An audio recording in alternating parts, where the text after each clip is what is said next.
Hi, I'm Alan Weismann.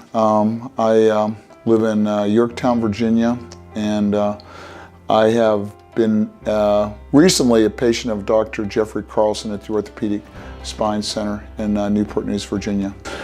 Well, I had a long history of back problems, probably dating back at least 10 years, and I had been given various types of pain medications, physical therapy type of routines, as well as I was seeing a pain management specialist for probably at least the last 5 years, and they would periodically do steroid injections in my spine to help reduce the inflammation and the pain.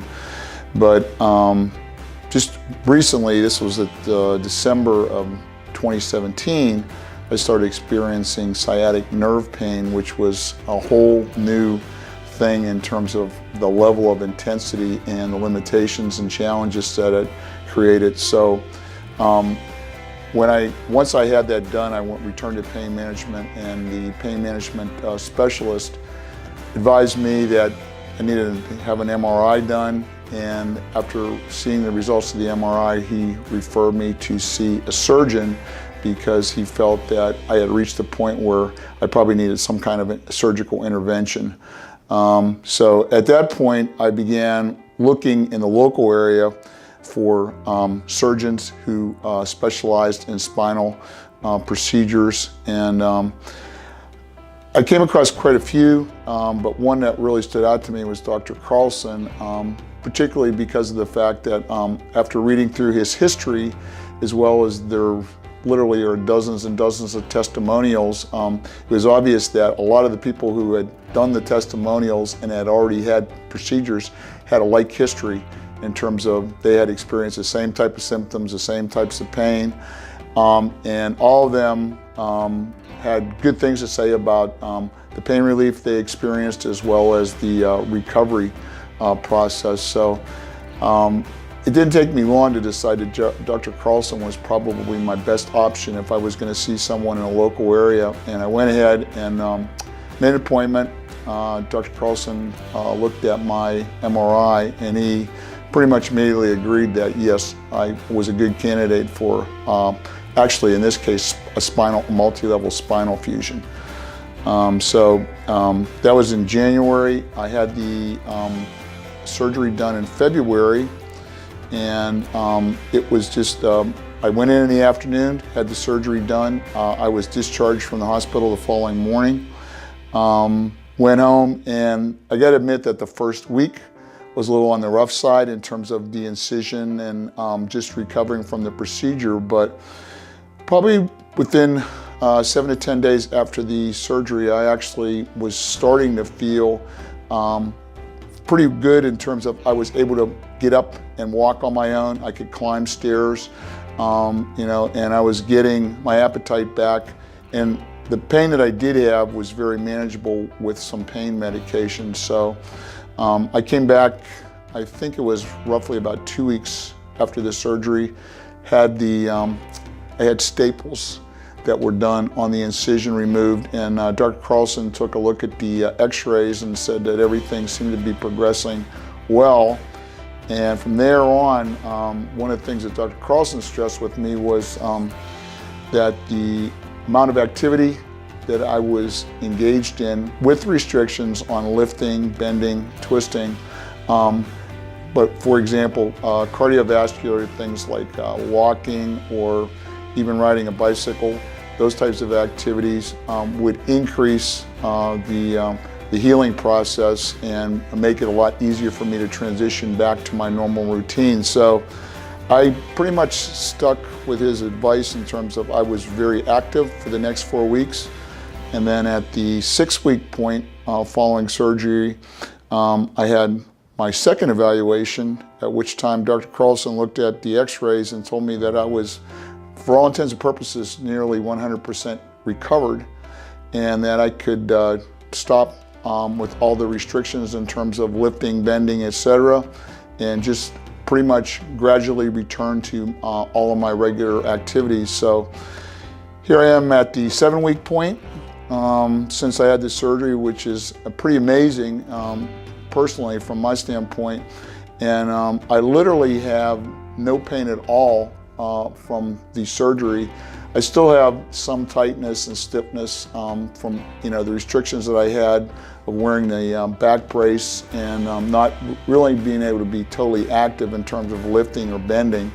But that's really a minor problem to overcome, because the pain that I experienced and essentially was really what was affecting my quality of life was the sciatic nerve pain that was created by the degenerative disc disease, as well as the spinal stenosis that had gradually reached a point where it was causing pain both in my hips and my legs.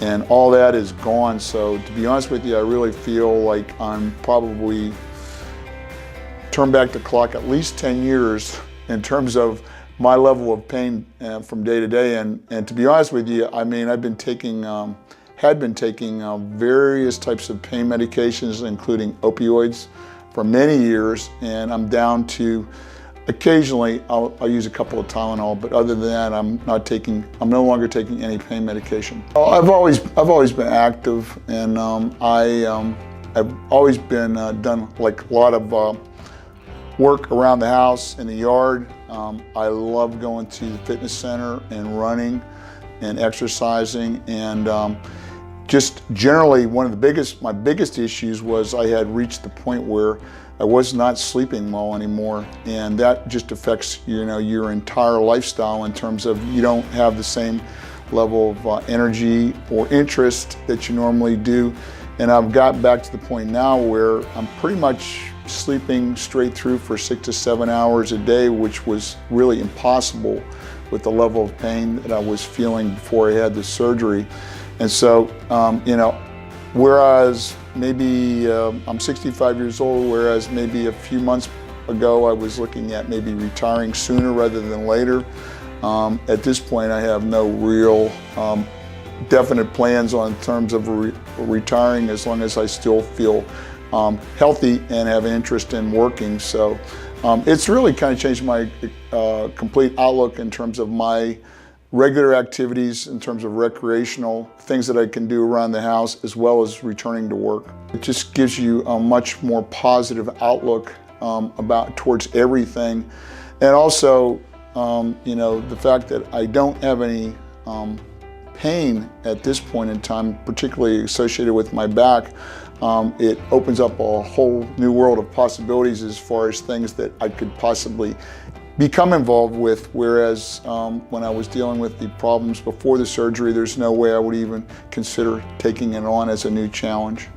Actually, even to this day, I know my fair share of doubters in terms of, you hear a lot of horror stories about bad outcomes with back surgery, so on and so forth, where they didn't see any improvement at all, or in some instances, it actually got worse.